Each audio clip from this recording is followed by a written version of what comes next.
માતાજી, જેમ જ્ઞાન અને ચારિત્ર કહેતા કંઈક તેનો આછો પાતળો ભાવ પકડાય છે, પણ દ્રષ્ટિ કે જેના આધારે ભવકટી થઈ જાય, બધા દુખડા દૂર થઈ જાય, એવી દ્રષ્ટિનો સ્વરૂપનો મહિમા સમજાવવા વિનંતી છે. જ્ઞાન એટલે એમ જ્ઞાન સમજે કે જાણવું એટલે, બાકી ખરું જ્ઞાન તો સ્વ તરફ જાય ત્યારે થાય. ચારિત્ર તે આચરણ અપેક્ષા સમજે, બાકી ખરું ચારિત્ર સ્વરૂપમાં જાય ત્યારે થાય.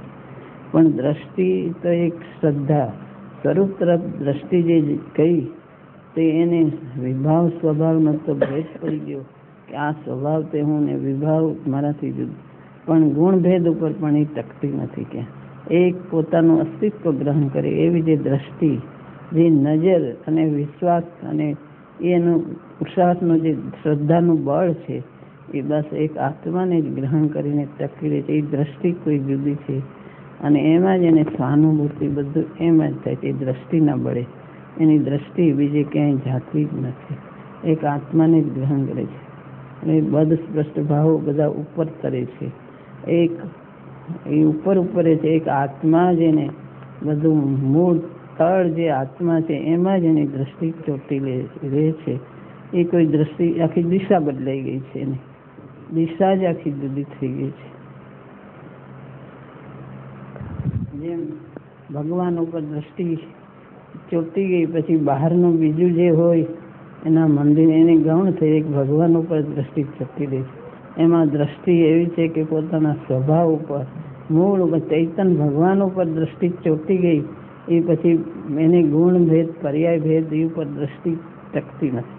જ્ઞાનમાં બધું આવે છે, જ્ઞાનમાં બધું આવે, પણ એને દ્રષ્ટિ તો એક ચૈતન્ય ગ્રહણ કરે છે.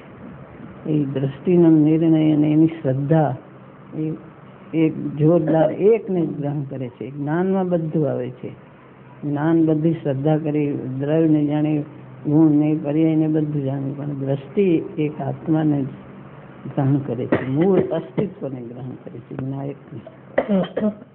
એમાં એની સ્વાનુભૂતિ બધું એમાં એ દ્રષ્ટિના બળે જ થાય છે. આગળ દ્રષ્ટિના બળે જ આગળ જાય છે. મહિમાવન તો સમ્યક દર્શન થયું, સમ્યક જ્ઞાન એટલું મહિમાવન નથી. દ્રષ્ટિ એક આત્માને ગ્રહણ કરે છે. મહિમાવંત બે છે, બેની અપેક્ષા જુદી છે. પણ સમ્યક દર્શન મહિમાવંત એક આત્માને ગ્રહણ કરે છે, માટે મહિમા એના બળે સ્વાનુભૂતિ બધું એના બળે જ થાય છે, માટે એ મહિમાવંત છે. નિશ્ચય અપેક્ષા એ સમ્યક દર્શન મહિમાવંત છે. અને જ્ઞાન પણ જ્ઞાનની અપેક્ષા એ જ્ઞાન મહિમાવંત. સમ્યક દર્શન એ જ્ઞાન બે સાથે હોય છે.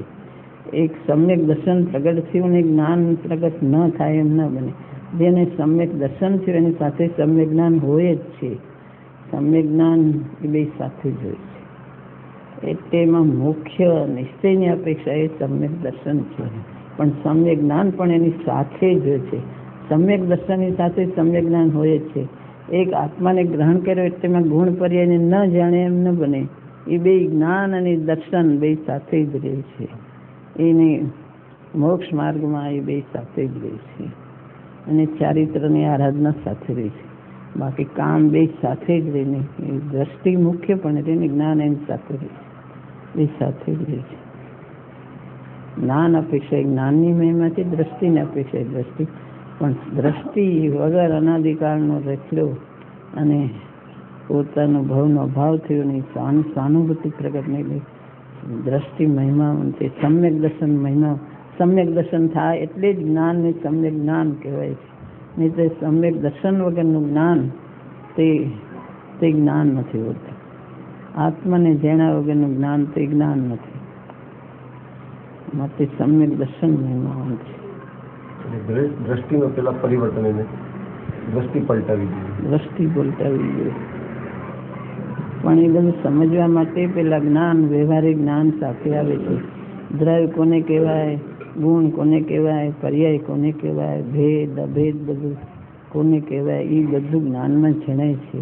એ જ્ઞાનમાં નિર્ણય કરે છે. અને એને પેલા વ્યવહારમાં જાણવું કેવી રીતે, તો જ્ઞાન વચ્ચે એને સાધન રૂપે બને છે. વ્યવહારે પણ દ્રષ્ટિ મુખ્ય છે. એટલે જ્ઞાન સાથે જ્ઞાન થતા એની દ્રષ્ટિ જ્ઞાન થતા એને દ્રષ્ટિ બદલાઈ જાય છે. જ્ઞાન વ્યવહારિક જ્ઞાન કહેવાય છે ને કે તું સાચું જ્ઞાન કર, સાચા જ્ઞાન વગર રખડ્યું. જ્ઞાન વગર આત્માને ગ્રહણ કેવી રીતે કરે, સાચી સમજણ વગર આત્માને ગ્રહણ કરવું, આત્માનો નિર્ણય કરવો, એ બધું જ્ઞાનથી થાય છે. માટે જ્ઞાન એને વ્યવહાર એને સાથે સાધન બને છે. પ્રગટ કરવું છે સમ્યક દર્શન, દ્રષ્ટિને પ્રગટ કરવી છે, પણ એમાં જ્ઞાન સાથે રહે છે.